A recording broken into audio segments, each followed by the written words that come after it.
નમસ્કાર મિત્રો, સ્વાગત છે તમારું અમારી યુટ્યુબ ચેનલ ઓનલી યુની અંદર। મિત્રો, ચોમાસું 2025 કેવું રહેશે તેને લઈને મિત્રો ટનાટન આગાહી આવી ગઈ છે। એટલે કે ચોમાસું 2025 ટનાટન રહેશે। ગયે વર્ષે જેવું ચોમાસું હતું, જેવો વરસાદ પડ્યો હતો એ રીતનો જ કંઈક વરસાદ જોવા મળશે। જૂન મહિનાની અંદર વાવણીના સંકેત મળી રહ્યા છે।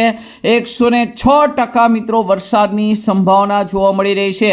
જો કે મિત્રો આ વર્ષે લા નીનો વધારે એક્ટિવ હોવાને કારણે અલ નીનો થોડોક ઓછો હોવાને કારણે વાવાઝોડાની સંખ્યા વધુ હોઈ શકે છે। સાથે સાથે ચોમાસું લાંબુ ચાલશે, જેને લઈને ખેડૂતોએ કયો પાક વાવવો જોઈએ, કયો પાક સારો થાય તેને લઈને પણ મિત્રો ખાસ કરીને મહત્વની આગાહી આવી ગઈ છે। તો આજના વિડીયોમાં આ તમામ માહિતીની વાત કરશું। ખાસ કરીને ભારતીય હવામાન વિભાગ શું કહી રહ્યા છે, વિશ્વના મોડલો શું કહી રહ્યા છે, અંબાલાલ પટેલ શું કહી રહ્યા છે અને ખાસ કરીને જુદા જુદા આગાહીકારો છે એ ચોમાસાને લઈને મિત્રો કેવો વર્તારો આપી રહ્યા છે તેને લઈને આજના વિડીયોમાં વાત કરશું। તો આ વિડીયોને અંત સુધી જોજો। તેમજ અમારી યુટ્યુબ ચેનલ ઓનલી શ્યુ પર આપ નવા હો તો ચેનલને સબસ્ક્રાઇબ કરી દેજો। તેમજ મિત્રો આ વિડીયોને લાઈક કરી દેજો। તો સૌથી પહેલા મિત્રો ખાસ કરીને આપણે વાત કરીએ તો અંબાલાલ પટેલની જે આપણે મિત્રો આગાહી વાત કરીએ તો અંબાલાલ પટેલે જ મિત્રો ખાસ કરીને તમને જણાવી દીધું કે ચોમાસાને લઈને આગાહી કરી દીધી છે, જેની અંદર આ વખતનું ચોમાસું 1966 અથવા 2005 અને 6માં જેવું રહ્યું તો એવી શક્યતા છે। મિત્રો ખાસ કરીને વિડીયો ગમ્યો હોય તો લાઈક, શેર અને સબસ્ક્રાઈબ કરવાનું ચેનલને ભૂલતા નહીં। અંબાલાલ પટેલના મત પ્રમાણે જોઈએ તો એકંદરે ચોમાસું નબળું રહેવાની શક્યતા નથી। એટલે કે 100% મિત્રો જોઈએ તો ખરાબ તો જશે જ નહીં, સારામાં સારું જશે। છતાં પાછતરો વરસાદ વધુ પડવાની શક્યતા રહેલી। એટલે કે શરૂઆતની અંદર વાવણી ન થાય, છૂટાછવાયા વિસ્તારમાં વાવણી થાય, ક્યાંક વાવણી થાય ને બગાડો થાય તો ખાસ કરીને ખેડૂતો ચિંતામાં આવી જતા હોય છે કે ચોમાસું, કારણ કે પાછોતરો વરસાદ આ વખતે મિત્રો વધુ પડવાની શક્યતા વ્યક્ત કરવામાં આવી છે। ક્યાંક વધુ વરસાદ તો ક્યાંક ઓછો વરસાદ રહેવાની શક્યતા રહેલી છે। સાથે સાથે મિત્રો અહીંયા તમે જોઈ શકો છો, આ છે ભારતનો મેપ અને અહીંયા મિત્રો લો પ્રેશર હાઈ પ્રેશર બની રહ્યું છે। આ છે મેડાગાસ્કર।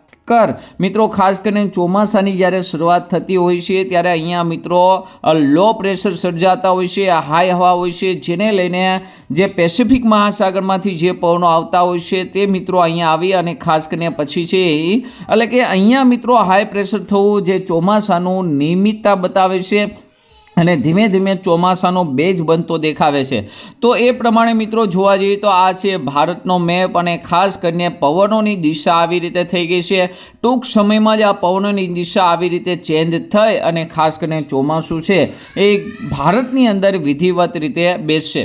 આ સિવાય મિત્રો અહીંયા તમે જોઈ શકો છો મોન્સૂન 2025 એટલે કે ચોમાસું 2025 કેવું રહેશે તેને લઈને મેપ આપેલો છે। તેની અંદર મોટા ભાગના મેપની અંદર બ્લુ કલર છે।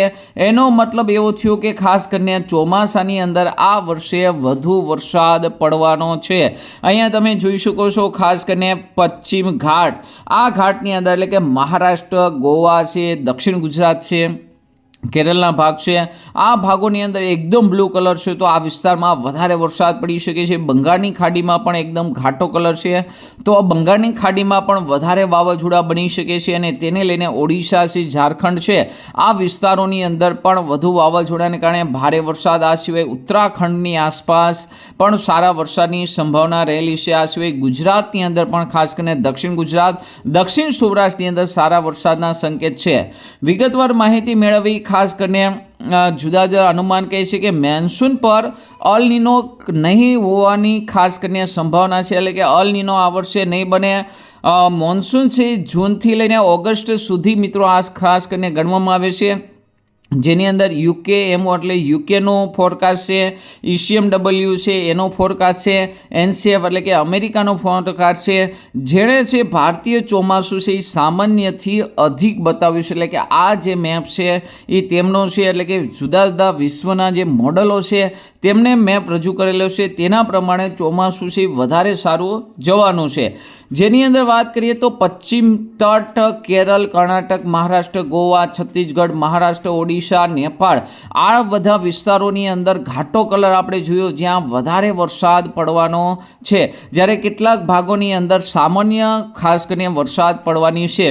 ખાસ કરીને સામાન્ય પેટર્ન છે મેલ ખાતા, એટલે કે જે આપણે જોવા જઈએ તો ખાસ કરીને આ વર્ષે એકદમ નોર્મલ ચોમાસું બતાવી રહ્યા છે.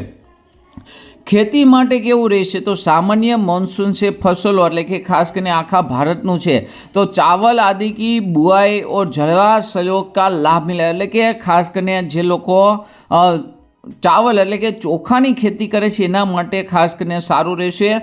જળાશયો એટલે કે જ્યાં જ્યાં જળાશયો છે ડેમો છે છલકાઈ જશે. ક્ષેત્રીય અંતર એટલે કે ખાસ કરીને પશ્ચિમી તટ એટલે કે ગુજરાતની અંદર વાત કરીએ તો મહારાષ્ટ્ર છે, ગોવા છે, એની અંદર બાઢકા ખતરા એટલે કે પૂર આવવાની વધારે સંભાવના છે એ ખાસ કરીને જોવામાં આવી રહી છે. ENSO નિગરાની એટલે કે લા નીના છે એ ખાસ કરીને ખૂબ જ સક્રિય છે, ખાસ કરીને મધ્ય પશ્ચિમ એટલે કે જુલાઈ સુધી સક્રિય રહેશે. લા નીનો વધારે સક્રિય હોય તો બંગાળની ખાડીની અંદર વધુ વાવાઝોડા આવે છે અને ખાસ કરીને ચોમાસું ખૂબ જ સારું જાય છે. આ સિવાય હજી ભારતીય મોસમ વિજ્ઞાન એટલે કે IMDની આગાહી બાકી છે, જે મિત્રો ખાસ કરીને મે મહિનાની શરૂઆતની અંદર આગાહી કરતા હોય છે.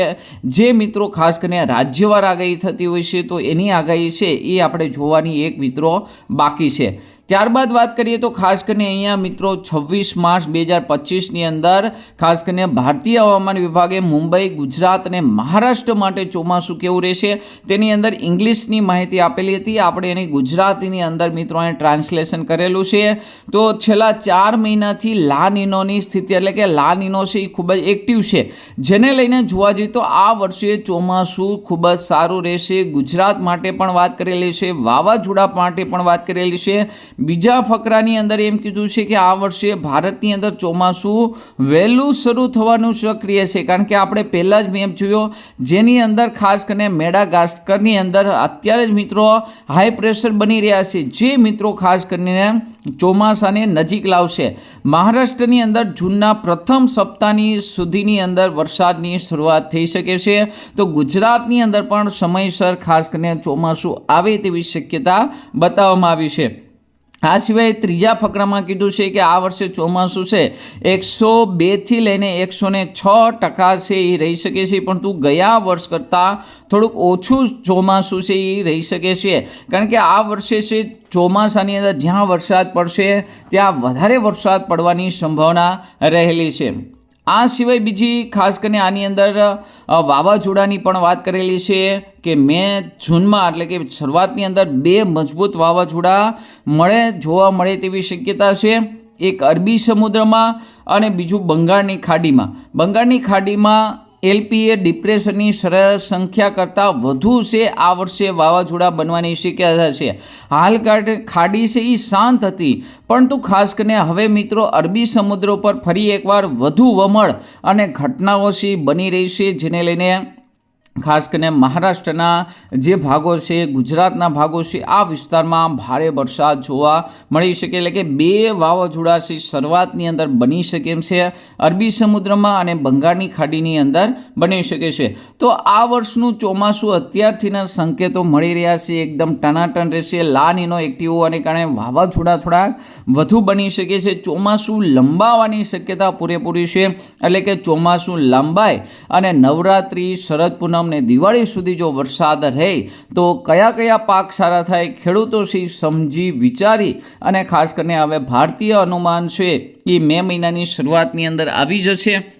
તો તેને જોઈને મિત્રો ખેડૂતોએ ખાસ કરીને વાવણીની તૈયારી મિત્રો કરવી જોઈએ. તો આજના વિડીયોમાં આટલું જ. અસ્તુ. જય હિન્દ, જય ભારત.